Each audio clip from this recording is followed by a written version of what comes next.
And there I see, holy shit, 2 years later, that domain record has started to be updated.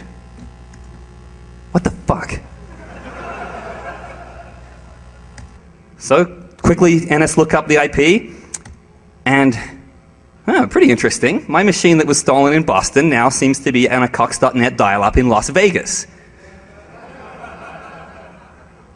So I call the cops right away, and they say, oh yeah, we'll subpoena that IP record. And I said, well, you got to make sure that you get a historical record for this, because this is a dial-up dynamic IP. It's going to change a lot. It's going to be totally worthless if you look it up now, and it's not assigned to anyone, or it's assigned to someone different. And sure enough, they came back a month later with their subpoena results that said that IP address isn't registered to anyone. No shit.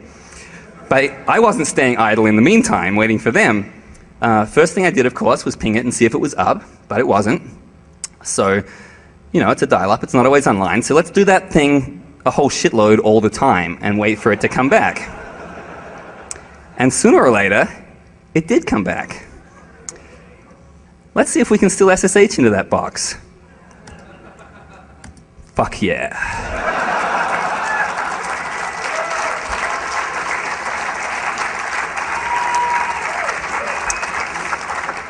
So SSH is not the only service I was running on that machine. I'm also running VNC, so let's see if that's still up.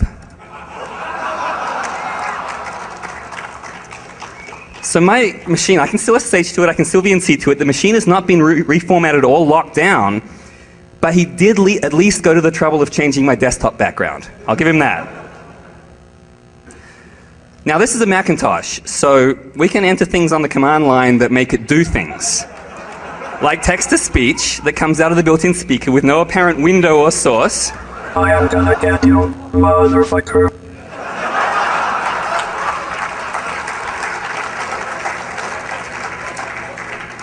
But childish fun aside, I want that machine back. So let's start taking a look to see what we can find out about the guy that has it. So he hasn't changed the names of my hard disks. There are some PDFs on the desktop. They look like forms for unemployment benefits in Nevada.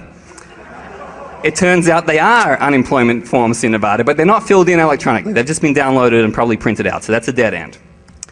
But we have some stuff that are JPEGs. Maybe they're interesting pictures. Let's take a look.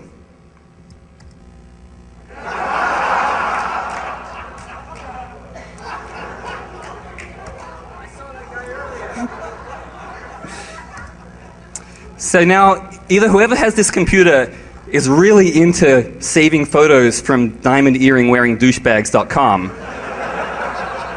or these are pretty hilarious self-portraits. So let's find out a little bit more about what this guy's into. Let's take a look at his browser cookie file. So here's an excerpt. So here are some sites. We got blackfatbooty.com, bigbuttbrazilianmoms.com, freebigassporn.com, elephantasses.com. All right. What about some searches? All right, we got sexy, beautiful, fat ass. Got several searches for free porn. Not something I thought that was that difficult to find, all right, but we're getting a psychological profile. Now I know some of you out there, right? You're thinking, this is my machine, these are my cookies. Huh? Now I swear to you that they're not. You're just going to have to take my word for that.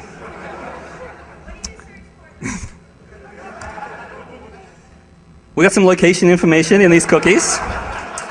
Oh, you want an answer to that? I'll give you the same answer I gave at my DEF CON talk 2 years ago.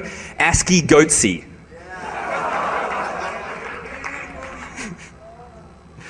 Yeah, so location information in the cookies, but nothing we didn't know. It's all Las Vegas. But a little bit deeper here we find Gmail address. Nice. Thank you, Google, for keeping that stuff very easy to find. So what do we got? We got location in Las Vegas. We got a name. We got a face. We got a Gmail account. And we got a keylogger installed.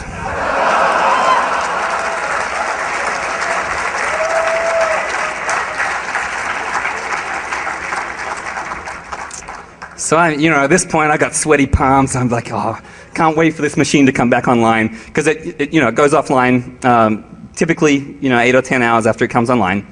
So waiting to get that first keylog back, and here's some of the initial keylog stuff. So right away, we have a street name, but not a street number. Could be his, might not be. We got one login and password, but we don't really have a lot here. There's a lot of weird key presses, and I know that he's using the web a lot because I'm watching also on VNC some of the time when I happen to be there when it's happening. But how is he logging into things without typing many passwords? Well, the browser he's using is Camino, which is the browser that I had installed because he can't install new software because he doesn't have the admin password. And Camino is a Macintosh build of Mozilla. It's integrated well with the macOS keychain for storing passwords. Now the keychain is encrypted, but he's storing his passwords in my keychain and it's encrypted with my password. So I download the keychain file and open it in Keychain Manager, and he's pwned. So at this point, I just need to find out a little bit more. I need a full street address, need to find out maybe some more info about this guy. So what about his birthday? Well, army.com is nice enough to send him a birthday greeting that tells us the day and the month. But what about the year? It's not in there. Well, maybe his logins and passwords can shed some light on the subject.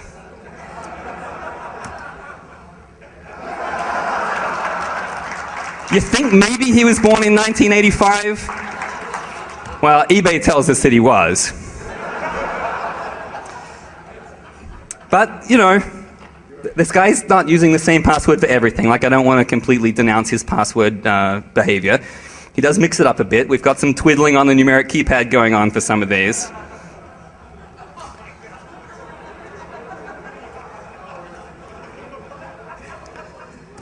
So what we have at this point now is a name and an address and a birthday, but still not the street number. Kind of need that to send the cops around. Oh wait, some recent PayPal receipts.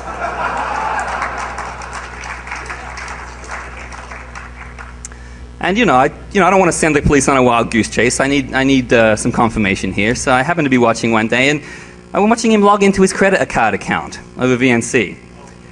And it's a good thing, isn't it, that his bank's security is strong and he's got this image identifier that's protecting him from phishing attacks.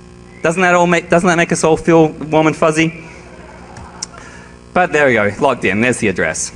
So that goes off to the police. But while the police are doing their work, let's take a closer look at this guy. Let's get to know him a bit. He's using my computer. Who is Melvin Guzman?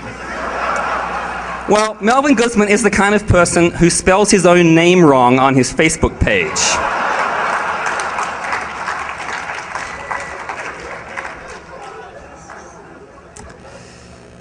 His main activity is taking photos of himself for online dating sites, and when he saves those pictures, he just mashes on the keyboard. So my stolen computer, my beloved Mac, is being used by someone less competent than a typewriting chimp.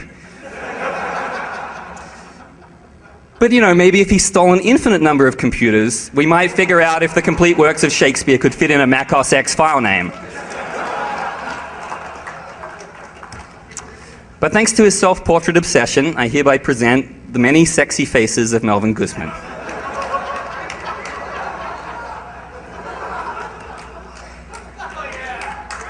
I'm sure the ladies love that one.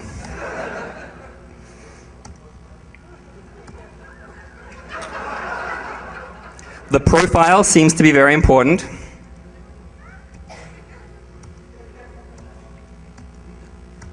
Wink, wink. And all the ladies out there, this man is available. Contact me if you would like his phone number.